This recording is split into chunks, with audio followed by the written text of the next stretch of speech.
E aí, queridos da SpaceX, vamos estudar agora esse assunto tão importante dentro da Física 1, que cai muitas questões na prova da SpaceX, que é o movimento uniforme. Então, vamos lá, selva! Vamos falar então do movimento retilíneo uniforme, ou abreviando apenas movimento uniforme. O que define o movimento ele ser retilíneo e uniforme? Bom, primeiro, retilíneo é porque ele vai acontecer numa linha reta. E o fato dele ser uniforme significa que ele vai ter duas coisas. Primeiro, repara aqui nessa tabelinha. Nessa tabelinha, você repara que no instante zero, no instante inicial, a bola está na posição 2 metros.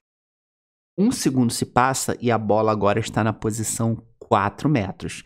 Então, ela se deslocou de 2 para 4, ela se deslocou 2 metros. Bom, mais 1 segundo se passa e agora a bola está na posição 6. No instante 3, ela está na posição 8 e no instante 4, ela está na posição 10. O que você percebe aqui? Você percebe que a cada segundo que se passa, a bola se desloca o mesmo valor, ou seja, 2 metros. 2, 4, 6, 8, 10.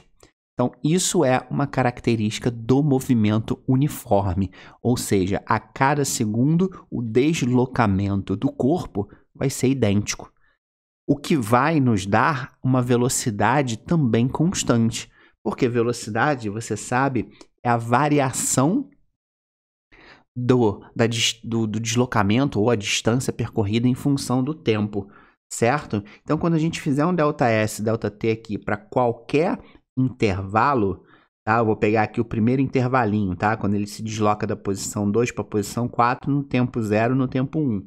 Então, quando a gente fizer isso, ó, posição final 4 menos a posição inicial 2, tempo final 1 menos o tempo inicial 0, a gente vai obter 2 divididos por 1, que dá 2 metros por segundo. Então, claro, isso significa exatamente isso.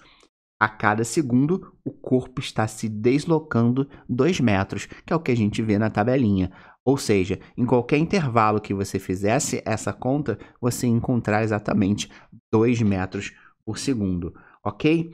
E aí a gente pode fazer o seguinte, a gente pode determinar agora o que a gente chama de função horária do movimento uniforme. Por exemplo, se eu quiser prever aonde essa partícula vai estar daqui a 6 segundos, será que eu consigo? Consigo, com essa função. Então, eu vou pegar aqui ó, a equação que a gente já escreveu, ó, V igual a S menos S0 sobre T menos T0, e passar o T menos T0 para o outro lado multiplicando, porque ele está dividindo. Então, VT menos T0 igual a S menos S0.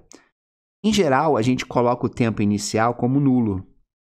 Tá? Então, isso aqui vai ser o tempo inicial 0, e aí vai sobrar exatamente VT, V vezes T, igual a S menos S0, e quando eu jogar o menos S0 para o outro lado, ele vai virar positivo, e a gente vai chegar na equação final, que a gente conhece como sorvete, S igual a S0 mais VT, a gente chama carinhosamente de sorvete, para facilitar a gente a decorar. E para que serve essa equação? Serve para prever o futuro. Por exemplo, no exemplo que a gente acabou de ver, qual é a posição inicial do corpo? A posição inicial do corpo é 2 metros. E a velocidade que ele tem também é 2. Então, a gente pode montar a função que vai prever o futuro. Então, por exemplo, se eu quiser saber aonde o corpo vai estar daqui a 3 segundos, no instante 3, o que eu faria? Substituiria esse valor no lugar do T, S igual a 2 mais 2 vezes 3 segundos, e ao executar essa conta, a gente fica com 2 mais 6, S igual a 8 metros. Ou seja, no instante 3, ele vai estar na posição 8. E a verdade, olha, no tempo 3, no instante 3, ele vai estar na posição 8. Então, daqui a 10 segundos, por exemplo, eu posso descobrir a posição desse móvel. Então, para isso que serve essa equação, que é chamada função horária da posição no movimento uniforme. Agora, o primeiro gráfico que a gente tem dentro do movimento uniforme é o gráfico da posição e do tempo. Vamos ver um exemplo? Aqui, ó, a gente desenhou aqui um gráfico onde vai mostrar a posição do móvel em metros em função do instante de tempo em segundos. E montamos aqui uma tabelinha. Nessa tabelinha, ela está dizendo para a gente o seguinte, olha, no tempo 2, a posição do corpo é 4, no tempo 4, a posição é 8, e no tempo 6, a posição é 12. Então, isso aqui é um movimento uniforme, porque de 2 em 2 segundos, você vê que a posição do móvel está crescendo 4 metros, ou seja, é constante, né? Então, vamos representar isso no gráfico. Então, primeiro eu vou trabalhar com o tempo 2, a gente coloca aqui no tempo 2. Ó, tempo 2, a posição é 4, então a gente marca o primeiro ponto. Agora a gente vai para o tempo 4, instante 4, posição número 8. A gente marca o segundo ponto e, fechando, a gente tem o tempo 6 na posição 12. E quando você juntar esses pontos, você vê que essa linha é uma linha reta inclinada para cima. Ou seja, essa linha reta inclinada para cima significa que a velocidade que o corpo vai ter, ela é uma velocidade positiva. Bom, tem dois jeitinhos da gente calcular essa velocidade. O primeiro jeitinho era a gente usar a fórmula V igual a ΔS ΔT. A gente pode pegar o deslocamento do corpo em função do tempo e fazer a conta. Então, ficaria, por exemplo, posição final 12 menos posição inicial 4, divididos pelo tempo final, que é 6, menos o tempo inicial, que é 2. 12 menos 4 dá 8, 6 menos 2 dá 4, 8 divididos por 4 vai dar 2 metros por segundo, ou seja, a cada segundo o corpo está se deslocando 2 metros. Tudo bem? Mas tem um outro jeitinho, e a gente vai usar um pouquinho de trigonometria. Se você reparar, a gente conseguiu fechar aqui, ó, um triângulo retângulo. Então, a gente tem aqui um ângulo θ, certo? Aqui a gente vai ter o cateto adjacente, que vai ser exatamente esse valor no eixo do x, e a gente vai ter o cateto oposto ao ângulo, que vai ser exatamente esse valor no eixo do y, tá? Então, vamos fazer o seguinte, ó, a tangente de θ, lembrando da trigonometria, é igual ao cateto oposto sobre o adjacente. Mas aí, olha que curioso, quando você olhar para cá, você vai ver que o cateto oposto, que é exatamente esse pedacinho aqui, ó, é 12 menos 4, e 12 menos 4 é exatamente o ΔS. Olha que legal. E se você observar aqui o adjacente, olha, o adjacente é esse pedaço, que é 6 e 2. 6 menos 2 é exatamente o intervalo de tempo. Olha que legal. Então, a gente pode escrever que o oposto é o ΔS e o adjacente é ΔT. Ué, mas o que é ΔS sobre ΔT? ΔS sobre ΔT é a própria velocidade. Então, eu posso também calcular a velocidade se eu souber quanto vale esse ângulo da inclinação da reta. Ou seja, a velocidade vai ser a própria tangente desse ângulo, apesar disso aqui ser bem mais raro de aparecer nos exercícios, ok?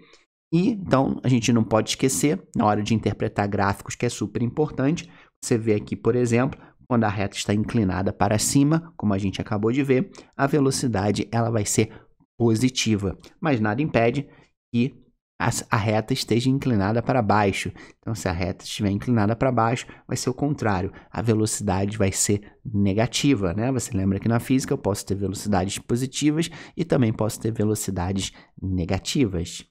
Vamos falar agora do gráfico de velocidade e tempo no movimento uniforme. Então, montamos aqui um gráfico de velocidade em metros por segundo e o tempo no eixo do x em segundos. E aqui a gente tem uma tabelinha. Você repara que nessa tabelinha, o tempo 2, tempo 4, tempo 6, você repara que em nenhum momento, em nenhum instante, a velocidade se alterou. Ela permaneceu constante em 8 metros por segundo. E é isso que caracteriza o movimento uniforme, não é?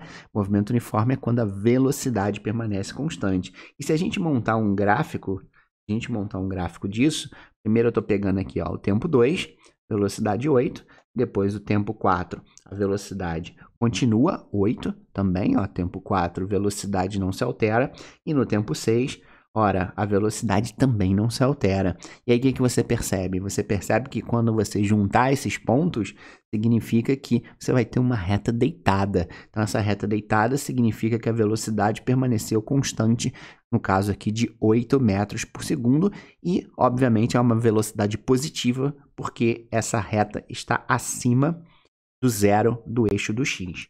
Tudo bem? E existe essa propriedade super importante, muito usada nos exercícios, que diz para a gente o seguinte: quando eu pegar toda essa areazinha aqui, desde a reta até o eixo do x, e tirar a área dessa figura, que nesse caso aqui é um retângulo, eu vou obter exatamente a distância que o corpo percorreu. Então, essa propriedade é super usada nos exercícios, a gente não pode esquecer. E, claro, aqui, como a gente sabe, a velocidade ela pode ser positiva ou negativa. Então, se a reta deitada estiver acima do zero, a velocidade é positiva. Mas nada impede que a velocidade também seja negativa. E aqui nesse gráfico, nesse segundo gráfico, é um exemplo. Você repara que a reta deitada ela está abaixo do eixo do x, então representando aqui uma velocidade negativa.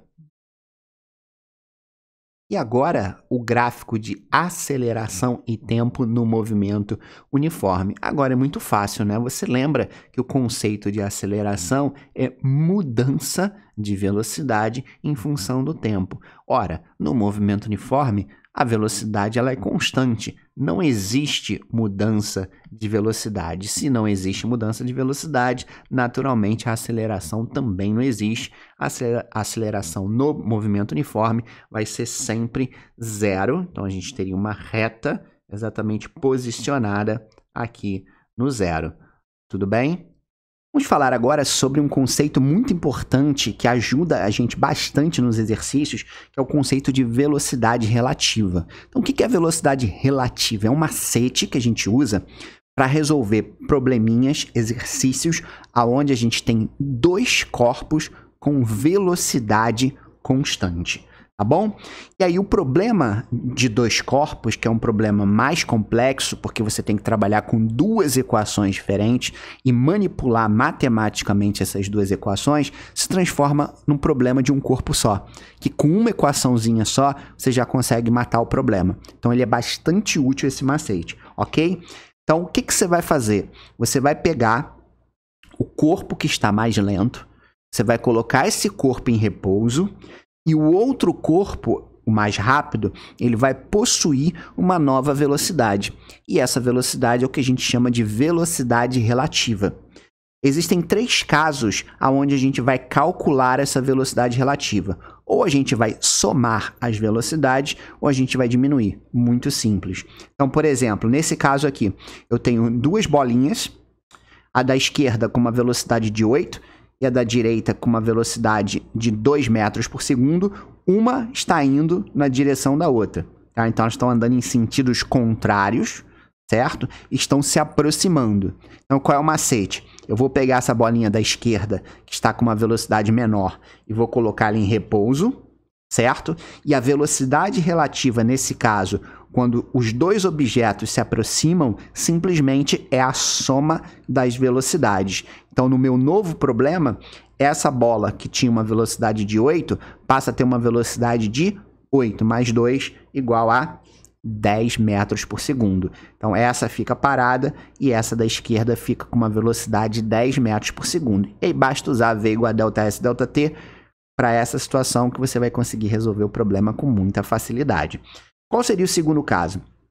O segundo caso, elas estão andando em sentidos contrários, mas nesse caso elas estão se afastando uma da outra. Então a bolinha da esquerda tem 3 de velocidade e a bolinha da direita tem 7. Então o que a gente faz? Coloca em repouso a bolinha mais lenta, então tá parada, e aí a bolinha mais rápida vai ter uma velocidade que neste caso também é o somatório das duas velocidades. Então 7 mais 3 vai dar 10 metros por segundo. Certo? E no terceiro e último caso, a gente vai ter, no caso aqui, o mesmo sentido, né? Aqui é mesmo sentido.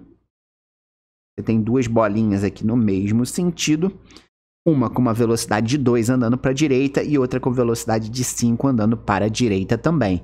Tudo bem? E aí, nesse caso, o que você faz? Você vai colocar em repouso a bolinha mais lenta, a bolinha da esquerda, e você vai diminuir as duas velocidades, tá? A maior da menor. Então, no caso, 5 menos 2, a gente vai ter uma velocidade relativa de 3 metros por segundo.